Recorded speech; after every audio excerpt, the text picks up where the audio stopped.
రేవంత్ రెడ్డి అరచేతిలో స్వర్గం చూపెట్టడంలో సిద్ధహస్తులని అన్నారు బీజేపీ ఎమ్మెల్యే సూర్యనారాయణ. ఈ రోజు ప్రభుత్వం ప్రవేశపెట్టిన బడ్జెట్ లో అమరవీరుల కుటుంబాల గురించి ప్రస్తావన రాలేదని కూడా గుర్తు చేశారు. కాంగ్రెస్ పార్టీ ఇచ్చిన హామీలను పూర్తిగా విస్మరించిందని కూడా ఎమ్మెల్యే ఆరోపించారు. ఈ ఏడాది కాంగ్రెస్ సర్కార్ ఎన్ని లక్షల కోట్లు అప్పు చేస్తుందోనని ప్రజలు భయపడుతున్నారని కూడా అన్నారు. బడ్జెట్ లో అన్ని వర్గాలకు అన్యాయం జరిగిందని అంటున్న బీజేపీ ఎమ్మెల్యే సూర్యనారాయణతో మా ప్రతినిధి Harikrishna face to face.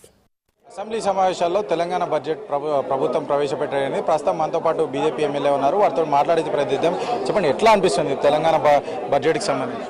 Bhatti గారి బడ్జెట్ పూర్తిగా బోకస్ బడ్జెట్, అన్ని వర్గాల ప్రజలకు నిరాశపరిచిన బడ్జెట్ ఇది. బీసీల విషయానికి వస్తే ఎలక్షన్ లో ప్రతి సంవత్సరం 20,000 కోట్లు బీసీ సంక్షేమ నిధికి మేము ఖర్చు చేస్తామని చెప్పి గత సంవత్సరం 9,200 కోట్లు ప్రకటించి ఖర్చు పెట్టింది కేవలం 500 కోట్లు మాత్రమే. ఈ సంవత్సరం అన్నా 20,000 కోట్లు ప్రకటిస్తారని బీసీ వర్గాలన్నీ కూడా ఎదురు చూసినాయి. కానీ ఈ సంవత్సరం కేవలము 11,400 కోట్లు కేటాయించడము ఆ వర్గానికి పూర్తిగా నిరాశపరిచింది. పాపం పాత కాంగ్రెస్ నాయకులకు నిరుద్యోగులు ఉన్నారు కదా, చాలా మందికి ఒక కార్పొరేషన్ చైర్మన్షిప్ ఇవ్వడం జరిగింది. కానీ ఈ ఒక్క కార్పొరేషన్ కూడా ఈ బడ్జెట్ లో అన్నగా నిధులు కేటాయిస్తామని ఆశ చూసిండ్రు.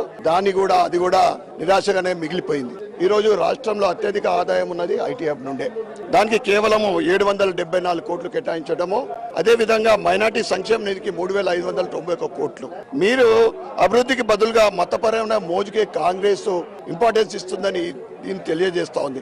యువతకు ఒక గొడ్డు పెట్టి తెలంగాణ సాధనలో అమరవీరులకు మీరు 25,000 రూపాయలు ఒక కుటుంబానికి ఇస్తా అని చెప్పి ప్రతి అమరవీరుడికి దాని ఊసు లేదు. అదే వారి కుటుంబానికి ఒక ఇల్లు ఇస్తా అని చెప్పిండ్రు, ఒక ఉద్యోగం ఇస్తా అని చెప్పి దాని ఊసు లేదు. రైతులకైతే అన్ని రకాలుగా మోసం చేసింది. రైతు కూలీలకు ఇచ్చినా అని చెప్పడం ఎంత పచ్చి మోసం అది. 1 రూపాయి కూడా ఒకటి కేటాయించలేదు. రైతు కూలీలకు మీరు ఇస్తాన 12,000 రూపాయలు. రైతు ఏదైతే ఇన్సూరెన్స్ ఉందో మేము మరిసమని చెప్పి ఇప్పటికి 1 రూపాయి కేటాయించాలి. ముఖ్యంగా మహిళల విషయానికి వస్తే మీరు చెప్పిన హామీలలో బడ్జెట్ లో మేము ఎక్స్పెక్ట్ చేస్తాం కేటాయించాం. 2,000 పెన్షన్ 4,000 చేస్తా అని చెప్పారు. తులం బంగారం ఇస్తా అని చెప్పారు. కళ్యాణ లక్ష్మి షాదీ ముబారక్ తో పాటు మహిళలకు కూడా మోసం చేశారు. సంవత్సరం లోపు 2 లక్షల ఉద్యోగాలకు నోటిఫికేషన్ ఇస్తా అని ఇంతవరకు అది లేదు. పాత నోటిఫికేషన్ల ప్రకారం మీరు ఉద్యోగాలు ఇచ్చారు. మరి నిధులు లేకుంటే మీరు ఇస్తాన్న 3,500 గత సంవత్సరమే ఈ సంవత్సరం కలిపి 7,000 ఇండ్లు ప్రతి నియోజకవర్గానికి కేటాయించాలని నేను డిమాండ్ చేస్తాను. అన్ని వర్గాలను దృష్టిలో ఉంచుకొని ఆర్థిక పరిస్థితి బాగాలేకపోయినా సరే పెద్ద ఎత్తున అభివృద్ధి కానీ సంక్షేమ కానీ నిధులు కేటాయించాం. ఆ విషయంలో ప్రతిపక్షాలకు కనిపించట్లేదని చెప్పేసి కూడా కాంగ్రెస్ చెప్తుంది. రేవంత్ రెడ్డి గారే ఇంటర్వ్యూలో చెప్తా ఉన్నారు, మా ఆమ్దాన్ కేవలం నెలకు 5,000 కోట్లు. దానికి ఏ విధంగా మీరు ఇచ్చిన హామీలు నెరవేర్చాలని ఆయనే ప్రశ్నిస్తా ఉన్నాడు.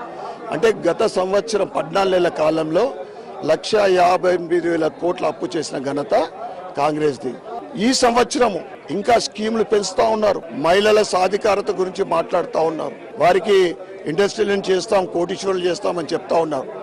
మరి ఈ సంవత్సరం ఎన్ని లక్షల కోట్ల అప్పు చేస్తుందో ప్రజలందరూ కూడా భయభ్రాంతులు అవుతా ఉన్నారు.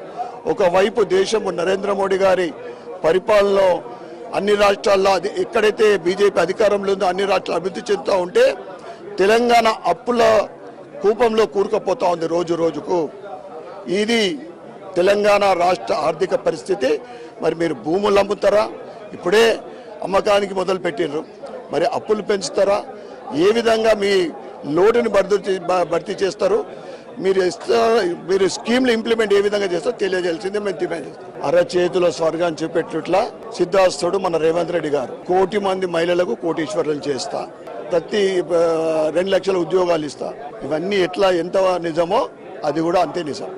బడ్జెట్కి సంబంధించి అయితే అన్ని వర్గాలను కూడా ఈ యొక్క కాంగ్రెస్ ప్రభుత్వం పూర్తిగా విస్మరించింది. ప్రధానంగా అయితే మహిళలకు కోటీశ్వరు చేస్తారో దానికి సంబంధించి ప్రభుత్వం బడ్జెట్లో కేటాయించలేదని చెప్పేసి కూడా ప్రభుత్వం పూర్తిగా అన్ని వర్గాలను విస్మరించిందని చెప్పేసి కూడా బీజేపీ చెప్తున్న పరిస్థితి అయితే ఉంది.